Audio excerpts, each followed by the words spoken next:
Muy buenos días a todos, ¿qué tal? ¿Cómo están?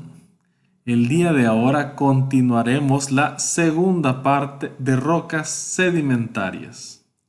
Bueno, habíamos hablado sobre el transporte y la deposición de sedimentos, cómo ellos se transportaban, cómo ellos quedaban ubicados y que tenemos dos tipos de transportes, el transporte selectivo y el transporte masivo. Vamos a hablar ahora de los principales agentes de transporte.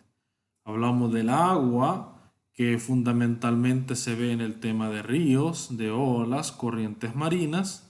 El aire, que es el tema del viento, principalmente en ambientes eólicos.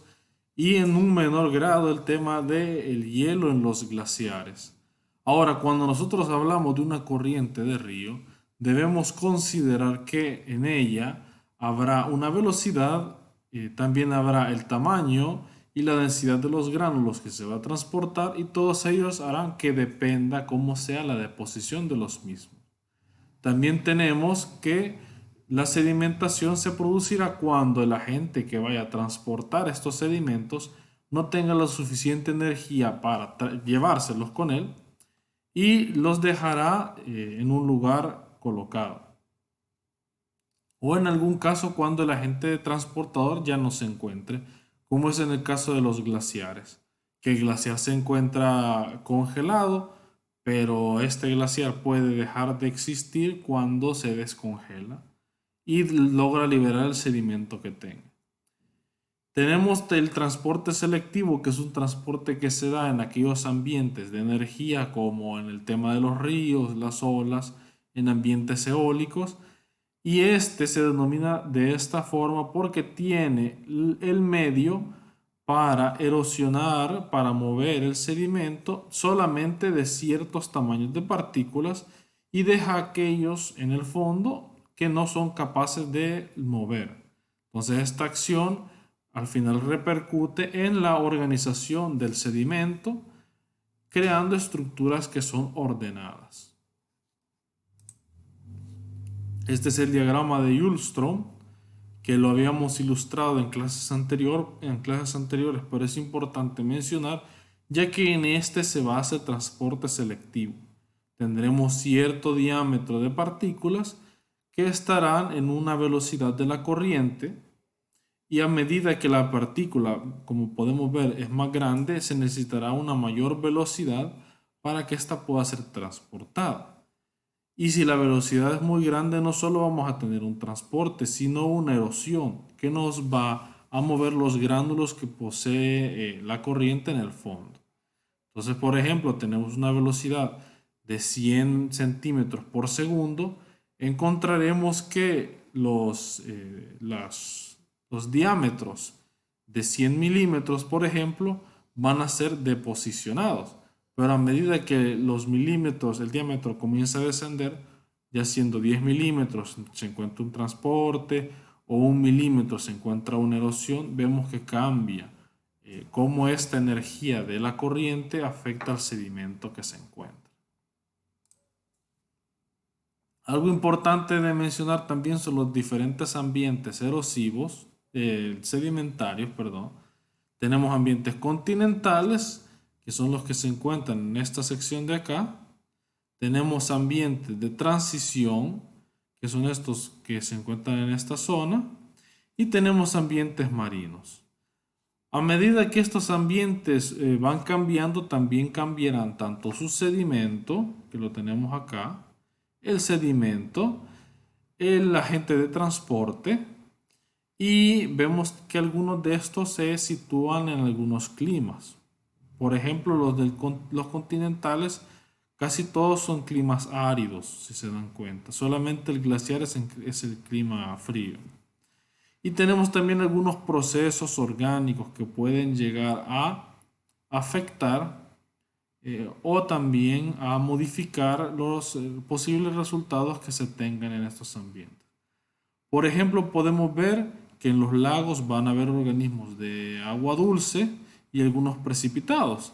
Distinto es, por ejemplo, en un glaciar donde hay muy poca actividad orgánica debido a las temperaturas que se tienen ahí. Ahora tenemos que pensar en algunos mecanismos que influyen, ¿no? Tenemos flujos de tracción, el ejemplo particular y que es más fácil de comprenderlos con los ríos, que son aquellos flujos que llevan el sedimento. También puede ser el tema del viento, el movimiento de las olas. No sé si se han dado cuenta cuando van a las playas, las olas no son en forma paralela a la línea de costa, sino que las olas pueden tener un cierto movimiento, una cierta dirección que también favorece al movimiento de los sedimentos. Y las corrientes de marea, que son corrientes más profundas, no se dan a lo largo de la costa o cercano a la costa.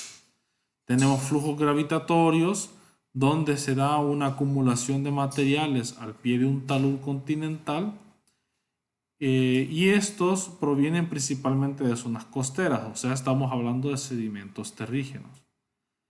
Ahora, cuando tenemos un transporte submarino puede dar lugar a movimientos de masa que generan deslizamientos. Aquí hay unos deslizamientos que pueden ser tanto subaéreos como subacuáticos. El tema de los flujos de lodo, los flujos de arena y los flujos de escombro. Cuando aumenta la dilución de los movimientos en masa se transforma en corrientes de turbidez. Eso quiere decir que ya se tiene bien diluido los sedimentos dentro del flujo transportador, dentro del fluido transportador, y se da principalmente en momentos subacuáticos, ¿no? En este caso tenemos las famosas turbiditas, que se comporta muy similar a los flujos piroclásticos. Entonces, ustedes pueden revisar después, les queda de tarea, cómo es una columna típica de un flujo piroclástico y cómo la comparamos con una turbidita. Entonces, hagamos ese ejercicio y veamos las similitudes que puede tener.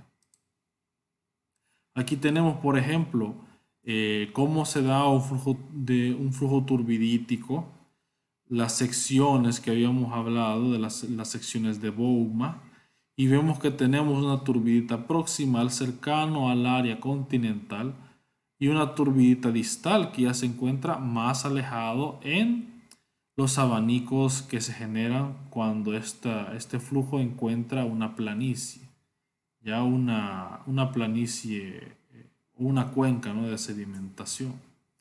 Y esta es la turbidita clásica que se encuentra teóricamente a mediación, ¿no?, de las dos, tanto de la proximal como la distal, y presenta todas las secuencias de Bouma.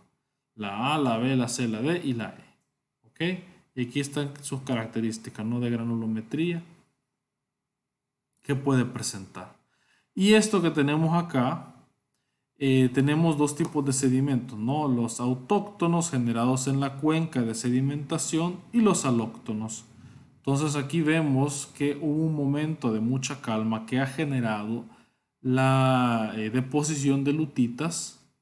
Las lutitas, recordemos que son rocas detríticas, son rocas clásticas, de las más finas, generadas por lodos. Y a medida que nosotros vemos, encontramos una turbidita. Las turbiditas no siempre las encontramos bien bonitas, así como están en la figura, sino que podemos encontrar alguna parte. Entonces vemos ya la sección, esta parte de acá que ya es la laminada, podemos hablar de una TD que tenemos acá. TD y una TC, porque aquí vemos las ondulaciones, ¿ve? Y posiblemente en esta de acá tengamos las arenas masivas, sin estructura. Acordémonos también que las turbiditas generan en su base cierta erosión. Entonces aquí la tenemos presente, ¿no? Esta es la que tenemos acá. Y a esto se le denomina un sedimento o un material alóctono, ya que se produjo de materiales fuera de la cuenca de sedimentación. Aquí tenemos las turbiditas distal, estas son las proximales, las distales y la clásica. Cómo se van encontrando, nos damos cuenta que aquí ya encontramos bastante material fino y aquí encontramos bastante material grueso. Aquí tenemos cuando son de alta densidad y cuando comienza a bajar su densidad y a depositarse cada uno de los materiales. Ahora aquí tenemos distintos ambientes sedimentarios. Vemos principalmente la parte costera marina que tenemos acá. Y vemos diferentes puntos que son interesantes de notar. La escarpada continental, que la tenemos en esta parte. El cañón de profundidad, que es esta sección de acá. Esta de acá. Y la base del cañón con depósitos similares a la zona continental, este de aquí. Y esta es la base del cañón.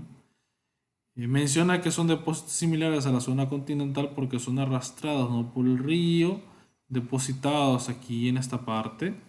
Y en la parte superior del cañón de profundidad es donde se va acumulando el sedimento y al final se va liberando, ¿no?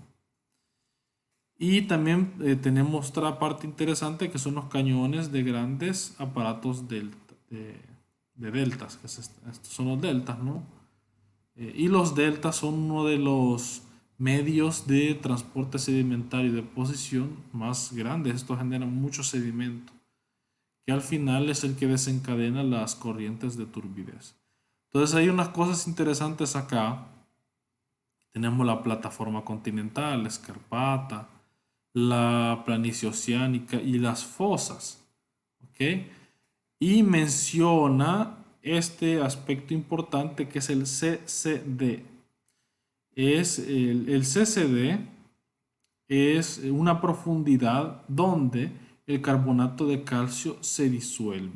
Entonces este es un aspecto importante también de notar cuando hablamos de sedimentología, porque indica que a esa profundidad, más de esa profundidad, arriba de los 5000 metros bajo el nivel del mar, no se encuentra entonces material carbonático sedimentario. Aquí tenemos otras zonas importantes para ver en el tema de sedimentología, donde vemos diferentes dominios. Tenemos el dominio pelágico y el dominio bentónico. También tenemos la provincia pelágica, la provincia nerítica y diferentes separaciones, ¿no? Por ejemplo, el plano infralitoral, circalitoral, batial, abisal y las fosas de gran profundidad. Y además de las secciones sobrelitoral, mesolitoral e infralitoral. Entonces, estas secciones tienen una importancia porque, por ejemplo, en la zona de dominio pelágico va a ser la zona más cercana a la superficie del agua marina, ¿no?, del océano. Entonces, en el dominio pelágico vamos a tener ciertos organismos distintos a los que podemos tener en el dominio bentónico. El dominio bentónico va a ser la zona más cercana a la superficie del fondo oceánico, o sea, más cercano a donde vayamos a encontrar arena. ¿Ok? Y luego tenemos estas zonas que son también importantes y son las que tienen un constante movimiento de sedimentos y de agua de mar, que se le denomina infralitoral, mesolitoral o sopralitoral, que también se le puede encontrar como sopratidal, intertidal y subtidal. Estas zonas de acá están determinadas por las llegadas de la marea. Entonces, cuando nosotros tenemos marea baja, es este de acá, vamos a encontrarnos en la zona infratidal. Cuando nosotros tenemos marea alta, tenemos la zona mesotidal, entre la marea baja y la marea alta normal. Tenemos la zona mesolitoral o la intertidal. ¿Ok?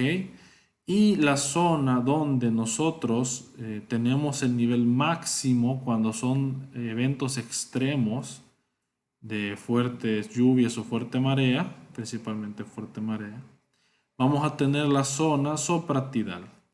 ¿Ya? Entonces normalmente cuando vamos a la playa vemos una zona que tiene un montón de arena y vemos que la playa, ¿no?, la marea normal, la marea baja, llega hasta un punto. Y cuando nosotros vamos en marea alta, llega hasta cierto punto, normalmente las personas construyen hasta donde llega la marea alta. Pero si nos damos cuenta en las playas, más allá de donde están las casas, hay también bastante arena. Entonces esa ya se consideraría una zona sopratidal o sopralitoral, que son eventos extremos, ¿no? No es una cosa que se da mucho. Entonces, si recordamos el CCD, que es el límite de compensación del carbonato, o la profundidad de compensación del carbonato, se encontraba a los 5000 metros. Entonces lo tenemos por esta zona. Dentro de la zona avisopelágica. Entonces ya después de esto, vemos que nos encontramos cercanos a las fosas de gran profundidad. ¿Ok? Hay una, si ustedes vieron, estaba entre los 3500 y los 5000 metros, esa sección que se encuentra en esa zona, ¿no? Podemos decir como de transición, tiene un nombre, tiene un nombre. Les queda también de tarea averiguarse cuál es ese nombre, que tiene eso y cuál es la importancia que existe, ¿no? Pero sabemos que después de los 5000 metros muy difícilmente vamos a encontrar material carbonático. Ahora, importante que en la zona pelágica, en la parte superior, nosotros vamos a tener también el plancton. Y hay mucho plancton que es calcáreo. Y también hay plancton que es silicio. ¿Ok? Entonces, ese plancton cuando muere se deposita en la superficie de la arena. También importante que en la zona de dominio bentónico van a encontrarse aquellas especies que viven en la superficie, como por ejemplo erizos de mar, como por ejemplo, eh, ¿cómo se llaman estos? Pepinos de mar. Esos que se alimentan de animales en descomposición que caen de la superficie. Entonces eso también es importante de notar. Y lo que les quiero mencionar con estos, con el plancton que se encuentra en la superficie que muere y cae.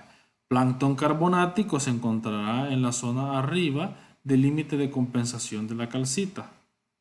Pero cuando nos encontramos abajo de los 5000, ya esos esqueletitos del material carbonático del plancton se van a ir disolviendo. Y abajo de los 5000 no vamos a tener un sedimento carbonático, vamos a tener un sedimento silíceo. ¿Ok? Y todavía tenemos un límite de compensación del sílice. Eso les queda de tarea a ustedes averiguar su profundidad. ¿Ok?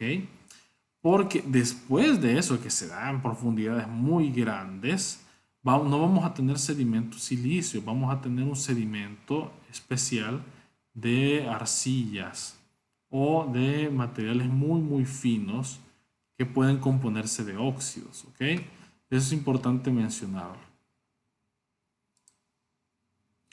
Ahora vamos a hablar un poquito de la diagénesis. La diagénesis se le conoce al proceso en el que el sedimento se vuelve una roca. Ok, aquí hay mucha confusión con el tema de diagénesis y litificación. Ok, la diagénesis es más un proceso que engloba mucho más que la litificación.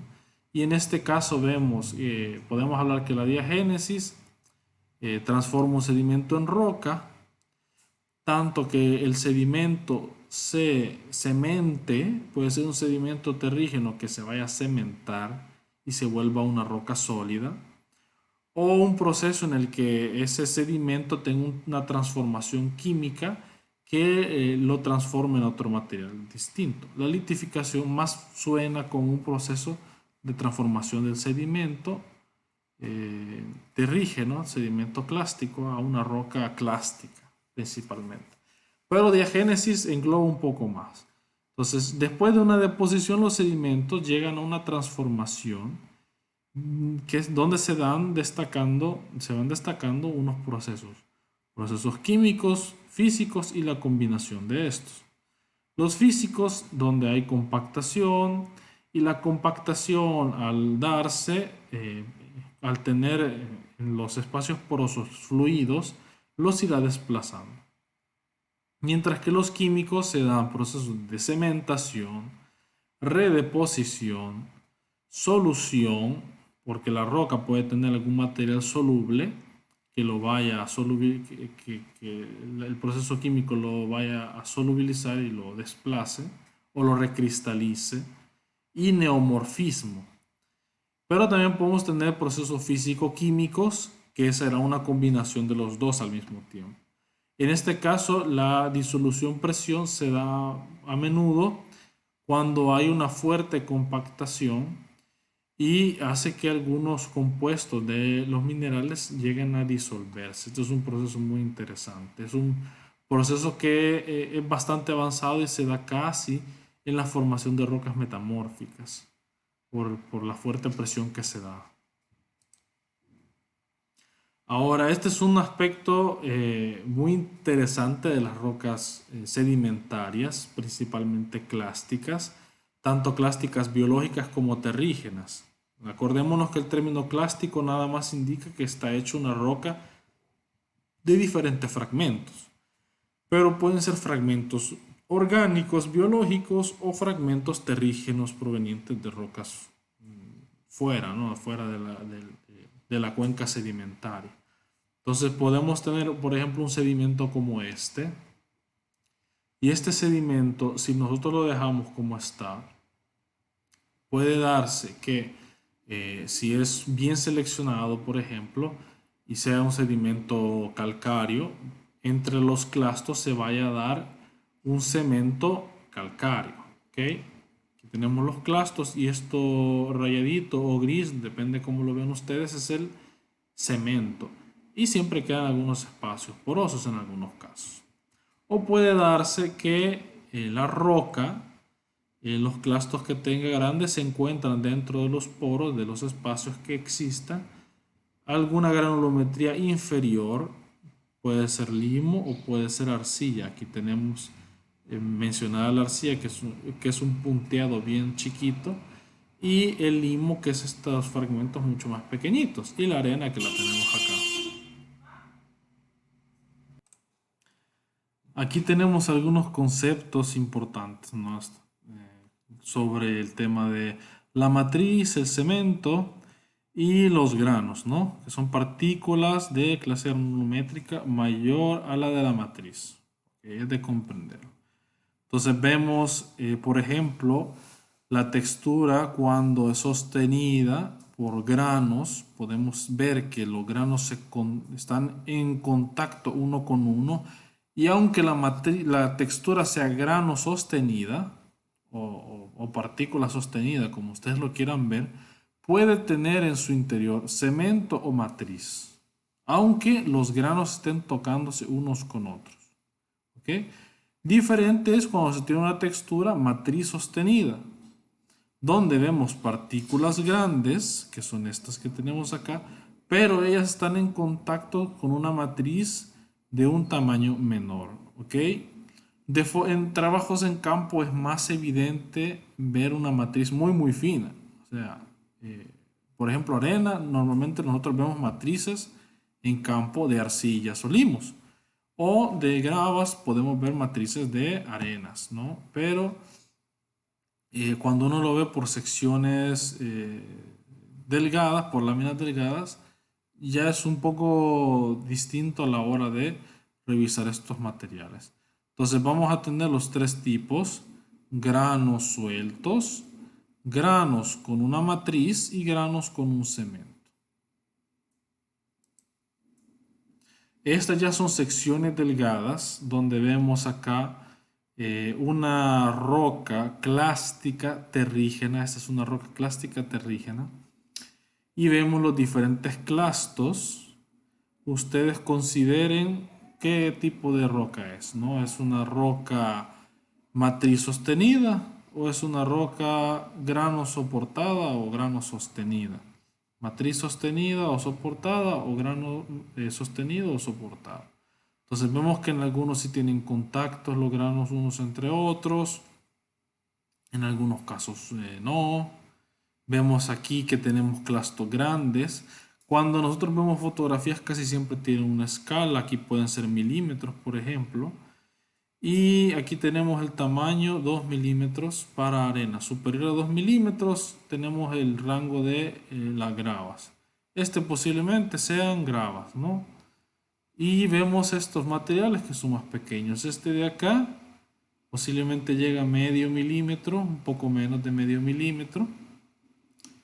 Y tenemos los demás. Entonces, este tiene una matriz fina, que es esto oscuro, de arcilla, y una matriz de arenas, lo que tenemos acá, de limos y arcillas y de arenas, ¿ok? Entonces, la matriz no solo indica que puede ser arcillas o limos. Aquí tenemos otro ejemplo de cemento. Estos son oolitos. Los oolitos son materiales que pueden ser origen orgánico o pueden ser origen terrígeno, pero que el material que le dio origen al oolito está cubierto por carbonato de calcio, ¿no? Esta es una... se llega a crecer, ¿no? El carbonato de calcio alrededor de la partícula y forman estas esferas muy bonitas que son lindas de ver en campo. Y se van a formar estas pelotitas. Y alrededor de las pelotitas, porque el oolito es el grano, ¿ok? El oolito es el sedimento. Alrededor de los oolitos se encuentra el cemento. Entonces, el cemento, una cosa particular es que crece del interior, ¿ok? O sea, de esta sección de acá hacia afuera, ¿ya? Por así decirlo, desde el centro del clasto, ¿no? En esa orientación hacia afuera de manera radial. Y no crece todo de un solo. Entonces primero se forma una capita. Aquí se logra ver un poco más a detalle una capita más gris y después esta capita blanca. Entonces hay diferentes niveles del cemento que se va a formar a partir de la superficie de los granos. Entonces aquí tenemos el cemento bien bonito. Va uniendo los granos y estos espacios oscuros, este no, porque este sí es un clasto. Estos espacios oscuros que ven acá son los poros. Aquí difícilmente encontramos poros. Aquí sí ya encontramos estos poros, ¿no? Este de acá, este. ¿Y cómo sé que este es un clasto y no es un poro? Porque si se dan cuenta, entra en contacto acá con los granos y alrededor de este grano no presenta la costrita de cemento. Qué diferente aquí podemos ver. Vemos bien fácil la cobertura. Casi tiene la misma, el mismo espesor de este grano con este y este con este. Y aquí vemos el espacio, ¿no? Un poco irregular del poro del grano. Entonces, el proceso diagenético va a comprender una cementación en la mayoría de casos. Cuando se trata de una matriz de arcilla, no se puede tener aparte de una cementación, una cristalización de las arcillas que suelda el material. Entonces, tenemos primero el precipitado de un nuevo mineral en el espacio poroso.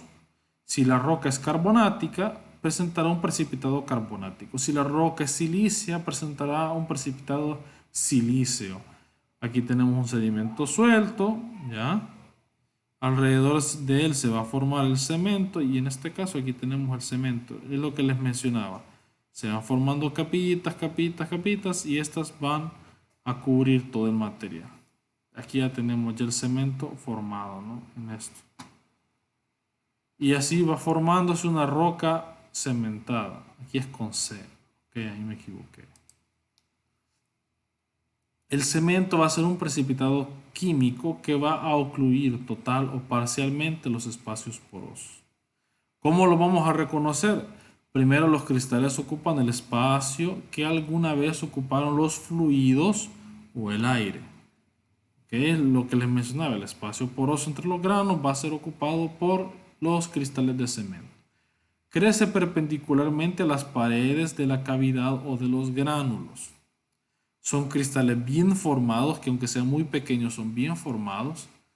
Y el cemento es multigeneracional. El grano cristalino aumenta desde la periferia hacia el centro del espacio. ¿Okay? Desde la periferia de los granos hacia el centro del espacio poroso. Y tenemos también una generación anterior, que es la que está junto a las paredes de la cavidad. ¿Ok? Entonces estas son las formas de reconocer un cemento en una roca sedimentaria clástica. Aquí lo vemos, los gránulos y el cemento. ¿Ok? Y vemos acá el esquema, ¿no?, de un proceso sedimentario. Tenemos la erosión y la meteorización. Weathering en inglés es meteorización. Un transporte y una sedimentación a lo largo del curso. Y luego tenemos el enterramiento, que es el burial, y la diagénesis. Aquí tenemos dos tipos de diagénesis, porque la diagénesis no es un proceso espontáneo, es un proceso paulatino, que a medida que el tiempo pasa se va dando. Por lo tanto, en los primeros momentos que se va formando este cemento y tenemos una roca posiblemente un poco cohesiva, ¿no?, que se mantiene pero se desmorona fácilmente, tenemos una diagénesis precoz, ¿ya? Y una diagénesis tardía va a ser cuando la roca ya está bien cementada, bien armada y va a ser más constituida, más dura. Ese es el caso. Ahora, este es un esquema de ambientes diagenéticos de los carbonatos y los principales procesos que se tienen en el lugar. El diagrama está en italiano, pero es el único que logré encontrar con los aspectos interesantes para ver.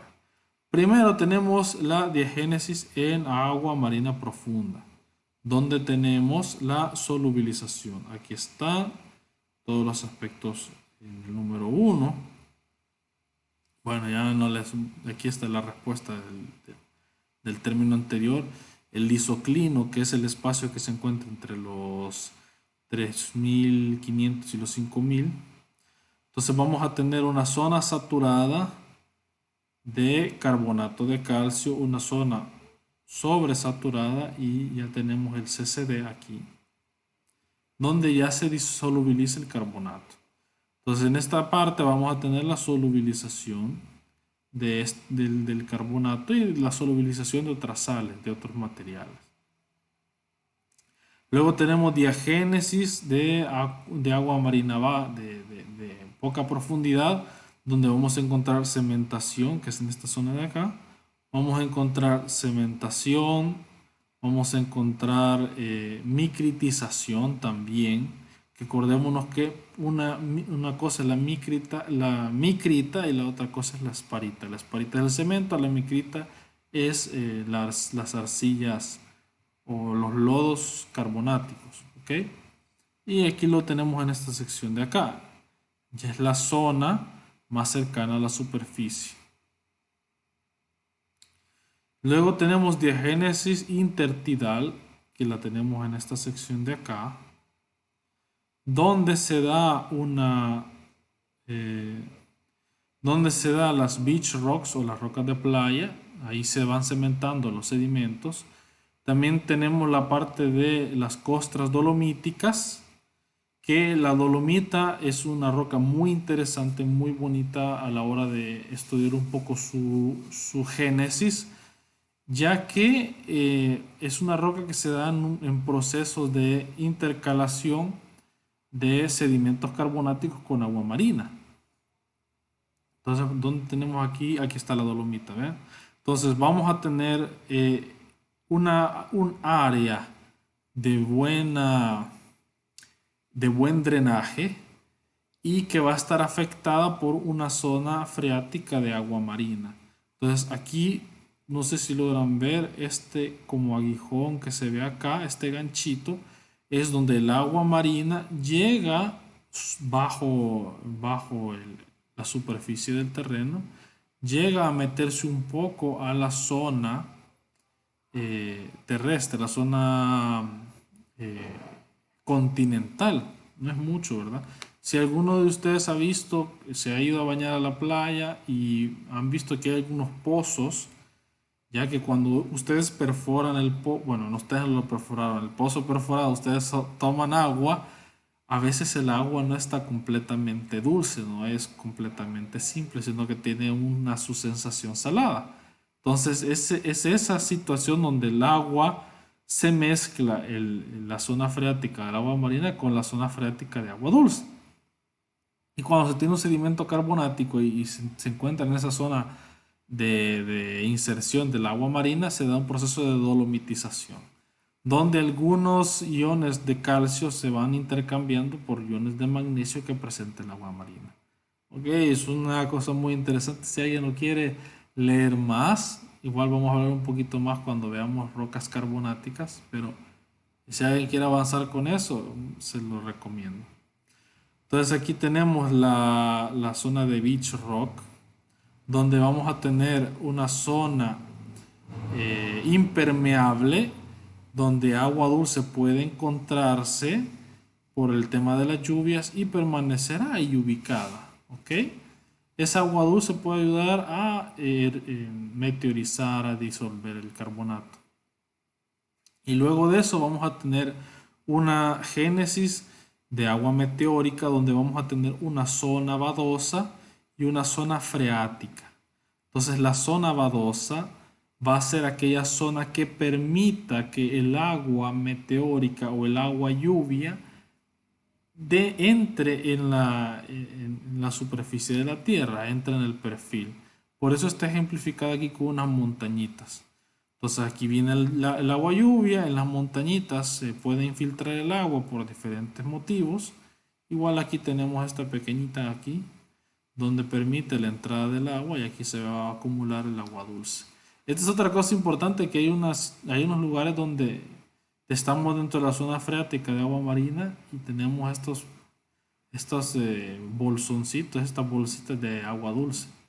Pero bueno, eh, de ahí en la zona badosa vamos a encontrar procesos de disolución. También vamos a encontrar el limo badoso y cemento estalactítico también. Entonces esta agua meteórica permite disolver los carbonatos y luego reprecipitarlos en estalactitas, por ejemplo. Y también se dan los pisolitos, que es un tipo de oolito que ha crecido todavía más. Y hay muchos pisolitos que se dan en zonas badosas con interacción del agua. Entonces cae el agua, se disuelve el carbonato y se va creciendo en un núcleo particular esta costra de carbonato de calcio. Y luego tenemos la zona freática, que es esta zona que tenemos acá. La zona freática es donde va a tener mucha interacción con agua dulce, por ejemplo en este caso, o con agua marina. Pero con el tema de la zona freática de agua meteórica se está hablando principalmente de agua dulce. Entonces vemos acá esta línea punteada delimita la zona freática y vemos que vamos a tener agua, zona badosa aquí también, pero en las depresiones donde llegue el agua, la zona freática, vamos a tener pequeños lagos, lagunas, todo eso. Y aquí también se van a dar procesos de evaporación. Entonces el agua que se encuentra tanto en la zona badosa como en la zona freática, en el caso ya de cuando se encuentra expuesta, va a tener esta evaporación que retirará la humedad e incrementará las cantidades de soluto en estos espacios. Y por último tenemos la zona de diagénesis de enterramiento profundo, que se da la presión de disolución, la cementación, y en este caso le llaman constipamiento, que ya es esta zona más abajo donde encontramos esto. Ya estos procesos se dan bastante por presión litostática del material superior. Ahora hablamos sobre los minerales de la mineralogía del cemento. Dependerá mucho de la composición química de que se encuentre disuelta en el fluido. Aquí vamos a tener carbonatos de calcitas esparítica o de calcita alta en magnesio, la dolomita, aragonitos y la dolomia también. Aquí está la dolomia. También tenemos cementos silíceos, de rocas silíceas y de arcillas. Creo que... Ok, voy a voy a hacer una pausa aquí porque quisiera mostrarle algunas rocas, ¿no? Este de acá, que tenemos aquí, esta es una diatomita, ¿ya? No sé si logran ver mi dedo que parece como que me he puesto talco. Esta es una diatomita, ¿ok? Según ven aquí cómo está el material, ¿qué granulometría creen que tengan? ¿Ok? Analícenlo. Quien me lo quiere escribir después, bienvenido, yo le puedo ayudar si está bien o está mal. ¿Cómo está la granulometría de este material? Y esta es una roca silícea, ¿ok? Se encuentran diatomitas de agua dulce y de agua salada, de las dos. Y de las dos las podemos encontrar en afloramiento. Esta es de aquí del país. Entonces, estas diatomitas son esqueletos de organismos silíceos. Su cemento, por lo tanto, no es carbonático, es silicio. Y aquí tenemos otro material que este es un precipitado de sílice también. Este es un precipitado de cuarzo.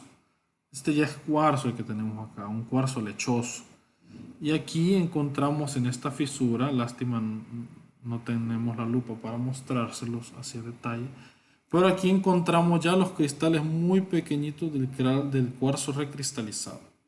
Un aspecto muy interesante.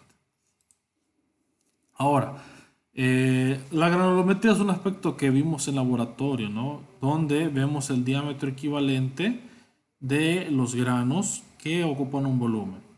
Y esta escala se basa en un número phi, porque con el número phi es más sencillo graficar. Se puede graficar con los milímetros, pero necesitamos otro tipo de escala. Con los números phi nosotros tenemos escalas normales, que van cada unidad, y aquí creo que lo menciono, ¿no? Pero en el otro, cuando ocupamos una escala con milímetros, necesitamos un papel que tenga al menos en ese eje logaritmos. Ahora, ¿cómo lo analizamos? Usamos una lupa para partículas mayores que el limo. Ya estamos hablando de mayores a 65 micras. Para arenas cementadas o material cementado, usamos una lámina delgada. ¿Ok? Ahí vemos los tamaños. Y usamos un microscopio electrónico para arenas que son muy pequeñas y para fangos. Para el tema de los guijarros lo usamos con Scaliper o pie de rey. Nosotros lo conocemos como pie de rey. Y para gravas y arenas ocupamos tamices.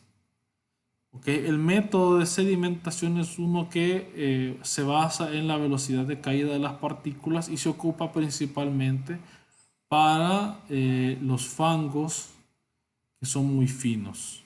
Entonces el microscopio electrónico da valores mucho más certeros, pero la sedimentación es un proceso que se ha ocupado por mucho tiempo.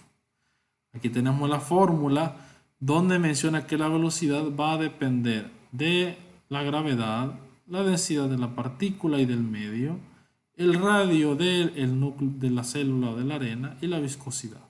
Entonces, ¿qué quiere decir esto? A mayor viscosidad, la velocidad va a ser menor. Pero mientras más grande sea el diámetro o el radio de la partícula del sedimento, la velocidad va a ser mayor. Igual la densidad del material.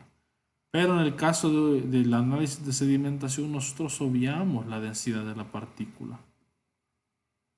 Porque pueden haber de distintos minerales, ¿no?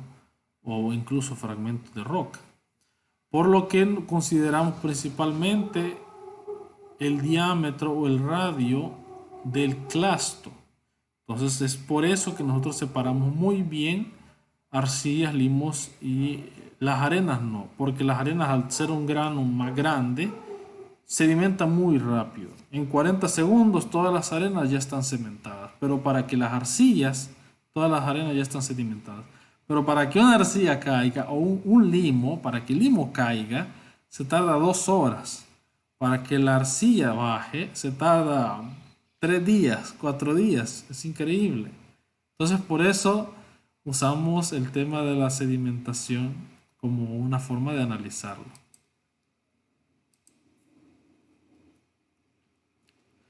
Aquí hay algunos métodos de representación. Tenemos el tema del histograma, donde en el eje de las abscisas vamos a tener aquí el tamaño de las partículas. Aquí dice milímetros. Aquí, si se dan cuenta, este es logarítmico porque va de 1 a medio, un cuarto, un octavo, un 16avo y así. No va 1, 2, 3, 4, 5. Y aquí vemos en el eje de las Y o de las ordenadas el porcentaje. Y formamos el diagrama, bien bonito como ya lo hemos hecho antes. Y acá nosotros tenemos la curva acumulada, que es como que yo cortara este cuadradito y lo pusiera en esta esquinita y este otro lo pusiera aquí también y este chiquitín acá y uniera las esquinas. Miren. Y tenemos la curva acumulada. Y esta se construye sumando los valores porcentuales de cada una de las clases. Las dos nos sirven bastante para conocer cómo está el sedimento, si está bien, mal maduro, bien clasificado, mal clasificado. Y aquí tenemos la curva acumulada, ¿ya? La curva acumulada junto con el histograma. Ahora, la fábrica está ligada a un término que nosotros vimos antes, que era la imbricación.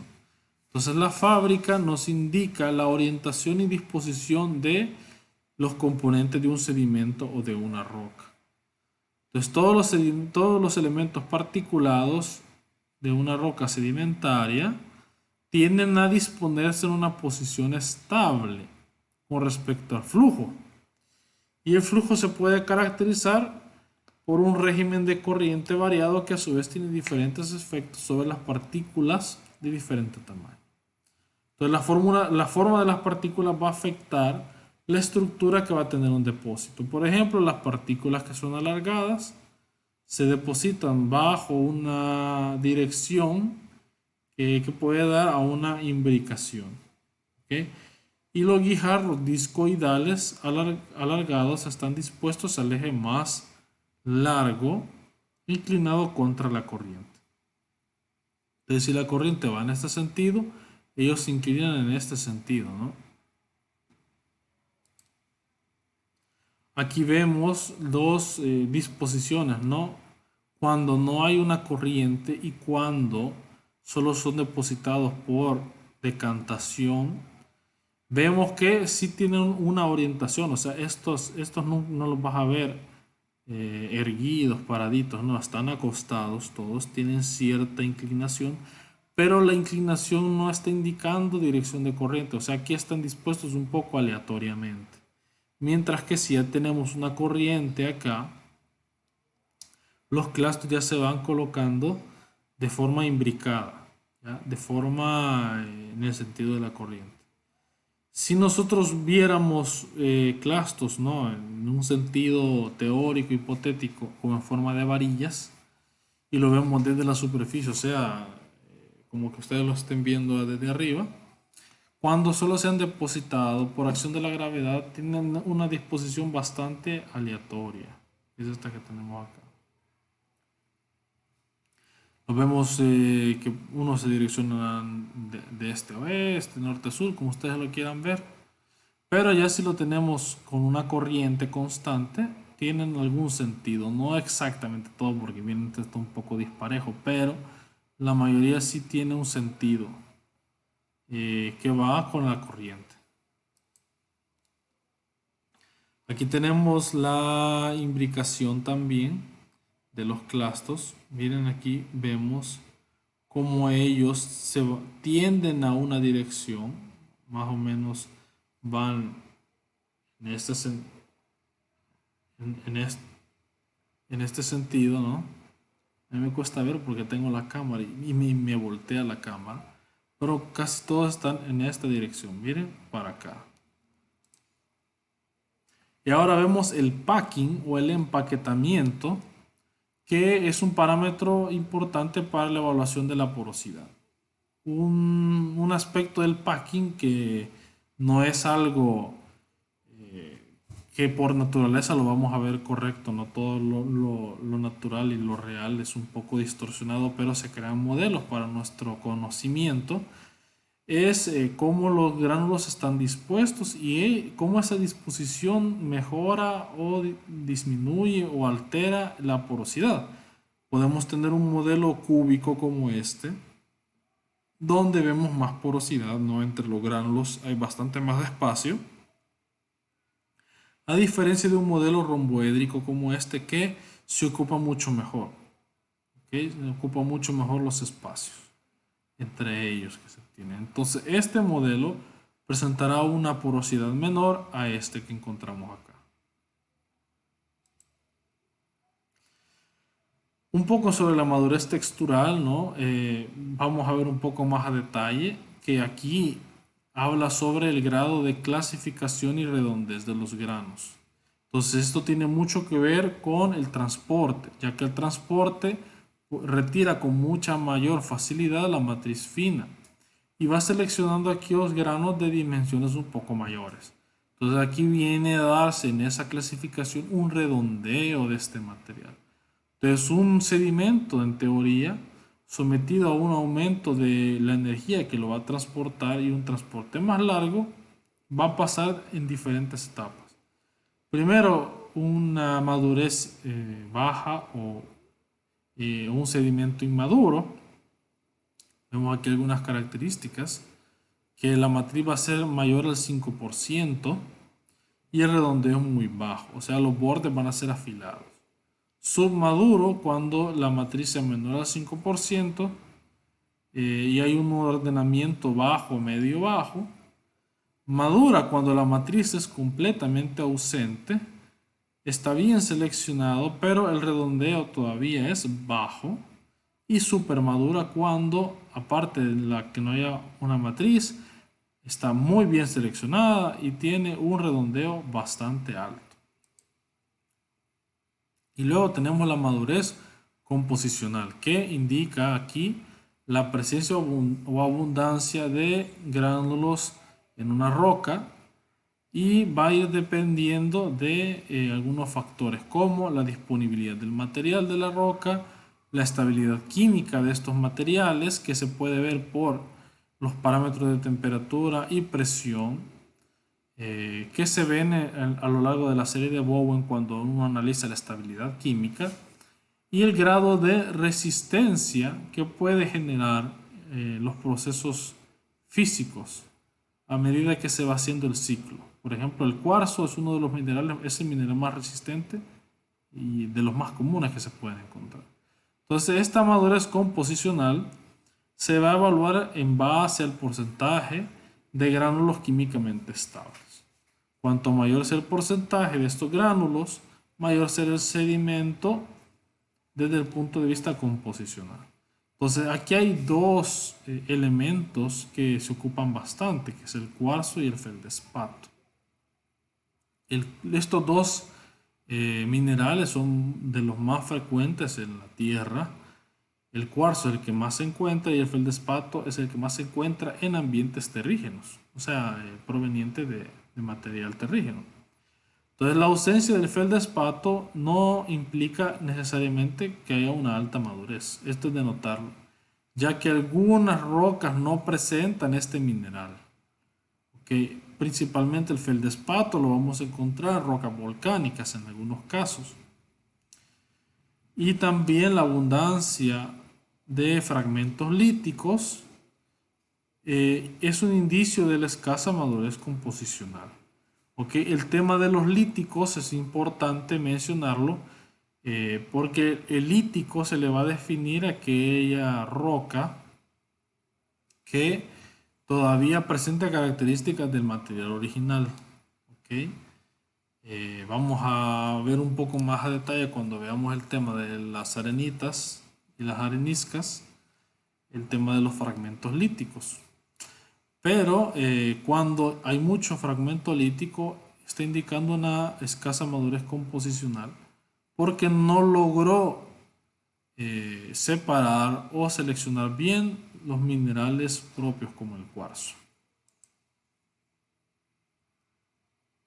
Aquí hay una clasificación fundamental de las rocas sedimentarias de acuerdo a su composición y vamos a tener dos clases muy grandes.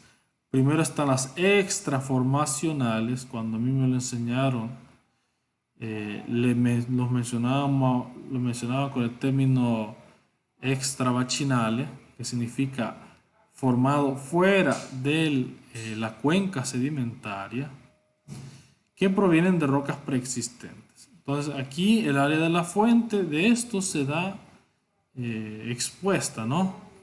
Aquí las condiciones permiten que los procesos de meteorización actúen y la roca madre se altera y se descompone, se rompe y se meteoriza. El área de sedimentación alberga los productos de descomposición y transporte como partículas individuales. Ahí tenemos los minerales, ¿no? El cuarzo, feldespato, micas, arcillas. Ahora, este es un grupo, ¿no? Las extraformacionales o las extravachinales. Si lo ponen en italiano, ya aprendieron algo en italiano.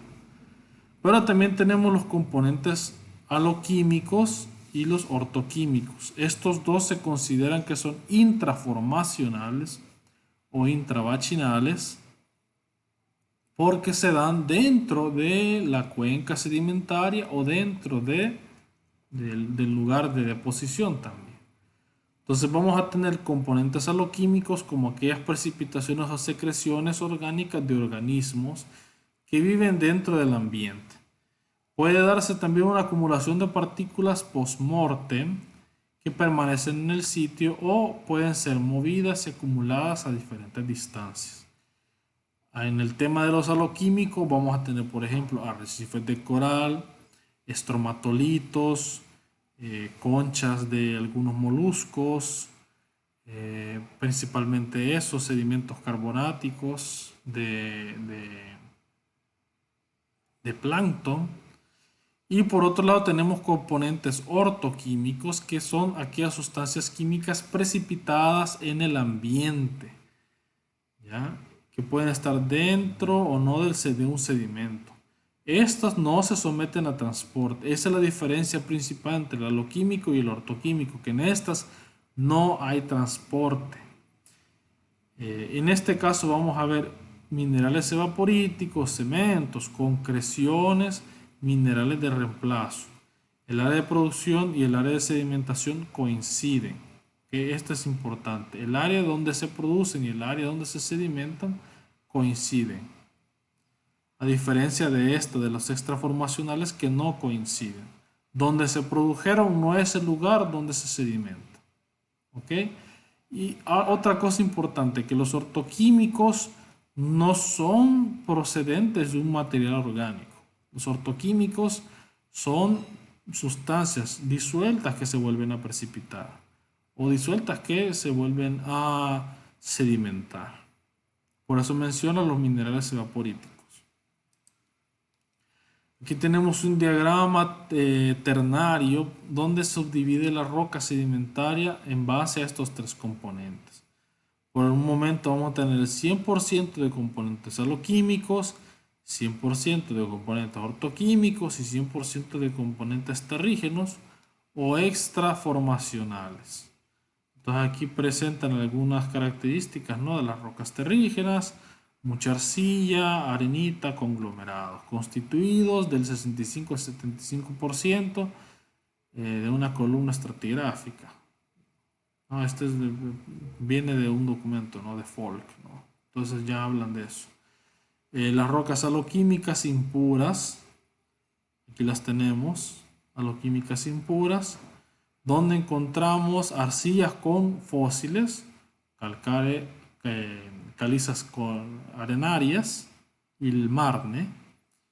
Las ortoquímicas impuras, por ejemplo, un yeso arcilloso. El yeso es una roca evaporítica que presenta arcilla que es terrígena. Las aloquímicas puras, ¿ya?, calcáreo olítico y fosilífero. Y las rocas ortoquímicas, por ejemplo, la salgema, la anhidrita, eso es lo que se conoce como ortoquímico. Aquí tenemos ya la clasificación textural y sedimentológica que es independiente de su naturaleza mineral. Y aquí se encuentran rocas particuladas o clásticas, donde se forman por partículas sueltas que pueden tener un transporte de un área a otra. Y en su formación se condicionan por procesos químicos controlados por la gravedad y mecanismos del fluido, biológicos y bioquímicos.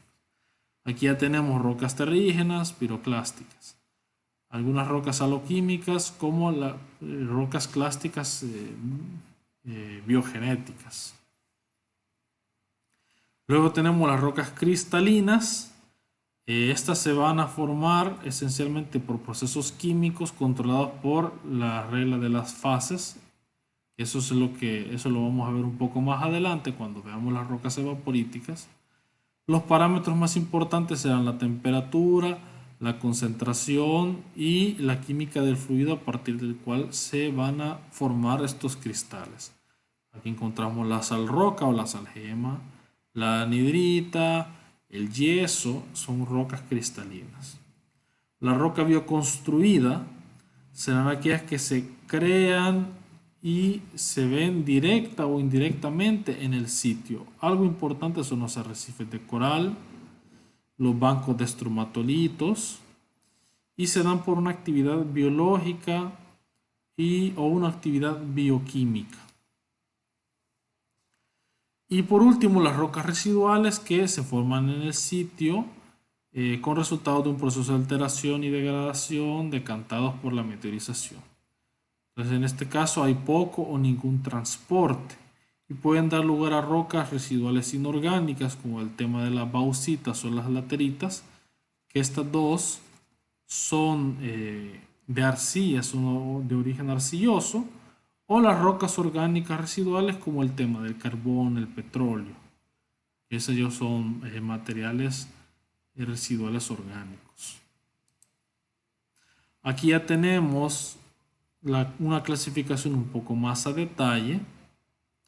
Tenemos las rocas particuladas o clásticas, epiclásticas y aloquímicas, cristalinas de precipitado diagenético, aquí tenemos la dolomia, la salgema, bioconstruidas por una secreción, que es el caso de los corales, o también por el caso de los estromatolitos, que son ya fijados.